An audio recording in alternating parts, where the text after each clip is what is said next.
Hi, friends. I'm Pastor David, and this is our Impact Moment. This week, we are beginning the season of Lent, and we are making a shift from the who question, who are we, which we've spent a good deal of time on, learning about our shared congregational values.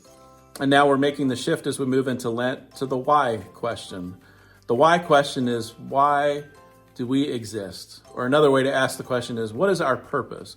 And what I mean by our is the church. What is the purpose of the church? And so each week during the season of Lent, as we move towards Easter, we're going to invite you, we are inviting you, to engage with a scripture passage that talks about the purpose of the church.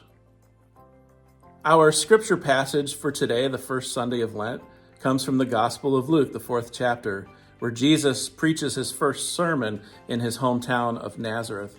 And we'll hear that Jesus quotes a passage from the prophet Isaiah chapter 61 as he preaches. Jesus returned to Galilee in the power of the Spirit, and news about him spread throughout the whole countryside. He was teaching in their synagogues, and everyone praised him. He went to Nazareth, where he had been brought up, and on the Sabbath day he went into the synagogue, as was his custom. He stood up to read, and the scroll of the prophet Isaiah was handed to him.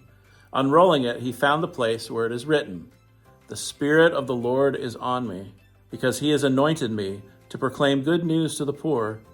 He has sent me to proclaim freedom for the prisoners and recovery of sight for the blind, to set the oppressed free, and to proclaim the year of the Lord's favor." Then Jesus rolled up the scroll, gave it back to the attendant, and sat down. The eyes of everyone in the synagogue were fastened on him, and he began by saying to them, "Today, this scripture is fulfilled in your hearing." And so we thank God for that reading today from Luke 4. You'll find a copy of the reading here in the chapel, and we are inviting you to come and reread that, to meditate on it, and then to be creative. I'm sitting here in the chapel today, and as you come in, you'll find a lot of space to be creative. And we're inviting you to share your own creative expressions of how you might reflect on the scripture, particularly how you are hearing the answer to that question. What is our purpose, or why do we exist?